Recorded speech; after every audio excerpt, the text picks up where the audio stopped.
иманның 6 шартының бірі болған періштелерге иман. Жалпы ертеден бері адам баласына қызық болған мәселелердің бірі жер бетін мекендейтін басқа да болмыстардың, яғни көзге көрмейтін басқа да болмыстардың бар немесе жоқ екендігі. Мысалға періштелер және жындар әлемі, ғайып әлемі. Ал ғайыпқа сену не еді? Мұсылман болудың басты ерекшеліктерінің бірі. Ал періштелердің бар екендігіне қалай сенеміз? Әрине ең сенімді болған, Алланың әмірі мен тыйымы болған, ұстаған адамға тура жол болған Құран кәрімнен, Құран аяттарынан және пайғамбарымыздың саллаллаху алейхи уассалам салып берген сара жол сүннетінен білеміз. Ал Алла тағала періштелер жайлы не дейді? Бақара сүресінің 177 аятында: "Истаузу билла мен амана биллахи вал яумил ахир вал малаикати вал китаби ван набиина". Кім Аллаға, ақырет күніне, періштелерге, кітаптарға, пайғамбарларға иман келтірсе, деп осы аяттың соңғы жағында айтады: "Улаикаллазина садақу ва улаика хумул муттақун". Міне солар шыншылдар әрі солар тақуалар деген. Ал енді кім бұған иланбайтын болса, періштелерге және бұған қарсы шығатын болса, Алла тағала: "Estağuz billah men kana aduwallah ve malaikatihi ve rasulihi ve cibril ve mikal fe innallaha aduwwun lil kafirin". Кім Аллаға, періштелеріне, елшілеріне, сондай-ақ Жәбірейіл, Микаилге алейхиссалам дұшпан болса, әлбетте Алла тағала кәпірлерге дұшпан дейді. Өйткені періштелердің бар екеніне иланбау Алла тағаланың жер бетіне жіберген пайғамбарларымен қатар қасиетті кітаптарына да, яғни қасиетті кітаптарында жоққа шығарғанмен барабар. Өйткені неге? Ұлы жаратушының күллі ақиқаты пайғамбарға періштелер арқылы жеткен. Себебі періштелер уақит түсіруші періште кім еді? Жәбірейіл алейхиссалам мысалы.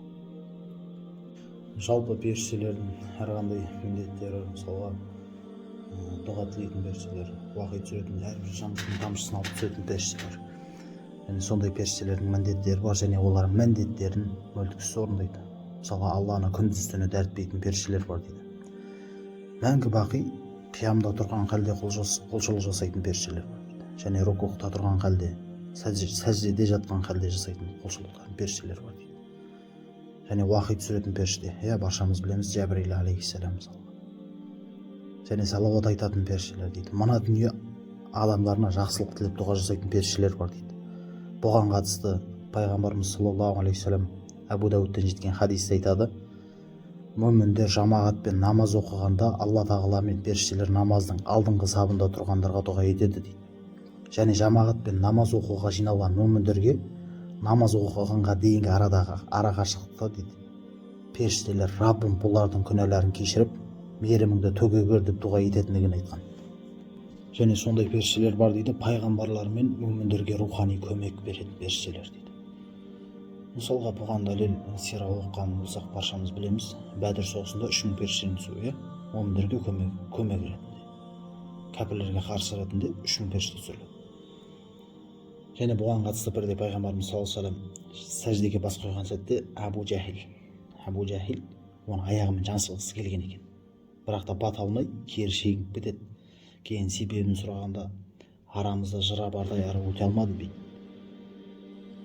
Бұған пайғамбарымыз саллаллаху алейхи вассалам: "Егер ол маған жақындағанда дейді, періштелер оны жоқ етер еді" деген. Және адамдарды қорғаушы періштелер бар. Адамдарды қорғаушы періштелер бар. Және амал дәптерді жазушы періштелер бар. Екі иығымызда бірі жақсылықты, бірі жамандықты жазады. Және сол жақсылықты жазушы періште жамандықты жазушы періштеге басшы болады дейді. Мысалға бір пенде бір қателік, бір жамандық істесе, сол жақта отырған періште жамандықты жазушы періште сұрайды екен: "Жазайын ба?" деп. Оң жақтағы періште: "Жоқ, күте тұр. Бұл тәубе қылық балар, Раббысына қайтар" деп жазғызбай қояды екен. Жалпы мына Бухари мен Муслимде жеткен мына хадисте айтылады: періштелер мен адамдардың арасында қарым қатынас анасының жатырында басталады деген. Алла тағала бір періштесін жатырға тағайындайды дейді. Ол жатырға ұрық түскеннен бастап әр жетілу сатысы бар ғой. Мысалға шәует нутфа кезеңі, раббым сәби нутфа шәует кезеңінде деп хабар беріп отырады дейді. Және раббым сәби алақа жабысқақ ұрық таңған клетка кезінде деп, я болмаса мудуа бір тістем ет пішіндегі кезінде деп хабар беріп отырады дейді. Ал хақ тағала ол сәбидің дүниеге келуін қаласа, періште раббым ұл ма қыз бола ма деп, жұмақтық па, бақытты ма бақытсыз ба деп сұрайды. Несібесі қанша, ажалы қашан деп сұрайды дейді. Бұлардың барлығы да сәби жатырда жатқанда анықталатын нәрсе. Бізде бұны тағдыр деп